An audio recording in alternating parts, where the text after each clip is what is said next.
Baik, Assalamualaikum warahmatullahi wabarakatuh. Sahabat mencari barokah TV dimanapun Anda berada. Pada kesempatan saat ini saya berkesempatan mengunjungi Jabal Uhud. Ini Jabal Uhud ya. Di belakang saya ini Jabal Uhud.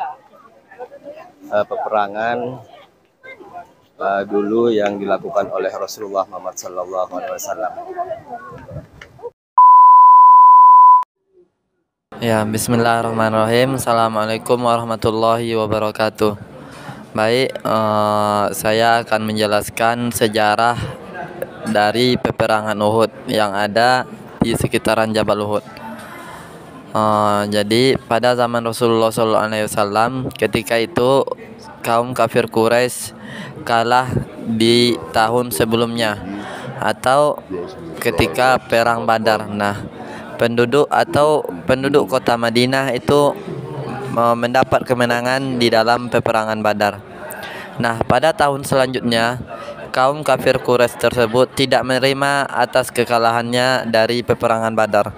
Maka dari itu mereka ingin melakukan peperangan lagi dengan pasukan yang lebih banyak dari sebelumnya. Nah, ketika itu peperangan tercatat di dalam sejarah di tahun 3 atau tahun 4 Hijriah. Nah, itu pasukan kaum muslimin berjumlah sangatlah sedikit dibandingkan pasukan kaum kafir Quraisy. Pasukan kaum muslimin berjumlah 300 orang dan kaum kafir Quraisy berjumlah 1000 orang. Nah, pada hari itu, pada hari ke-3 tahun 3 Hijriah terjadilah peperangan yang namanya peperangan Uhud, dan lokasinya itu berada di Jabal Uhud atau di Gunung Uhud. Nah, Rasulullah SAW membuat strategi atau membuat ide untuk melawan kaum kafir Quraisy karena Rasulullah tahu pasukannya lebih sedikit dibandingkan kaum kafir Quraisy, dan Rasulullah juga selalu berdoa kepada Allah supaya untuk dimenangkan dalam peperangan ini. Rasulullah membuat strategi peperangan itu, mereka menunggu perlawanan atau menunggu kaum kafir Quraisy itu pada waktu duha. Kenapa demikian? Karena Rasulullah SAW itu adalah orang yang sangat cerdas, idenya sangatlah cemerlang, bukan orang yang seperti kita yang biasa seperti ini. Nah, beliau mengambil waktu duha. Kenapa? Karena matahari ketika waktu duha itu berada di belakang Jabal Uhud. Nah, sedangkan kaum kafir Quraisy atau pasukan kaum kafir Quraisy itu datangnya dari arah depan. Maka ide tersebut untuk supaya pasukan kaum kafir Quraisy itu tersebut silau dan tidak bisa melihat pasukan kaum muslimin atau pasukan dari Rasulullah SAW. Dan Rasulullah juga membuat strategi 50 orang sahabatnya untuk diletakkan di Jabal Rumah atau di Bukit Rumah, yang mana bukit ini dikhususkan untuk pemanahnya Rasulullah atau pemanahnya kaum muslimin, snipernya. Nah, ketika itu Rasulullah SAW berpesan kepada pasukan yang ada di Bukit Rumah ini, "Wahai sahabatku, apapun yang terjadi, baik kita menang maupun kita kalah, bahkan kalaupun kita kalah, kalau jenazah kami atau mayat kami telah dimakan burung atau binatang buas yang lain, maka jangan ada yang turun." Sampai sedetail itu Rasulullah memerintahkan sahabatnya. Nah, ronde pertama alhamdulillah pasukan kaum muslimin menang.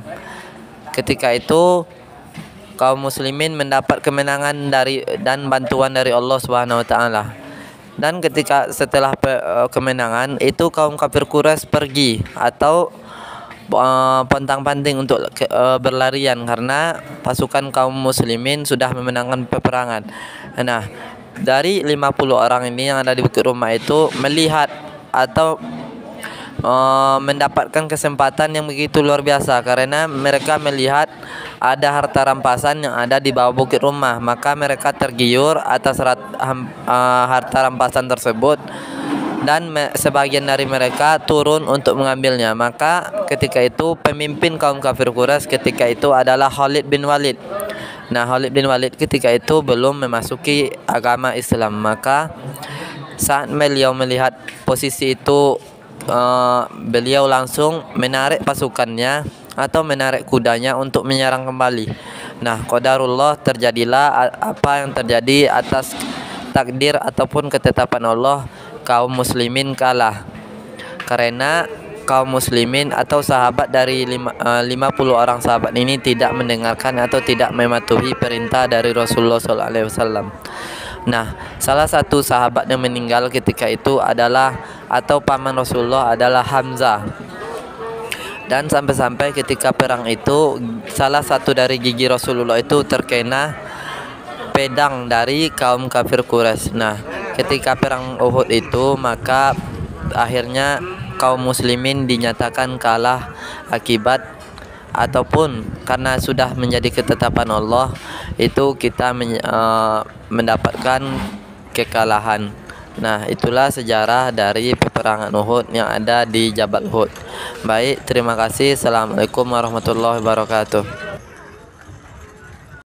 Jadi di belakang sana adalah Jabal Uhud ya. Tidak banyak kesempatan ini saya tidak sampai naik ke atas karena keterbatasan waktu, harus mengunjungi beberapa tempat berziarah di kota Madinah. Oke, baik, terima kasih kebersamaannya, selalu setia menonton Mencari Barokah TV. Semoga kehidupan Anda barokah semuanya. Assalamualaikum warahmatullahi wabarakatuh.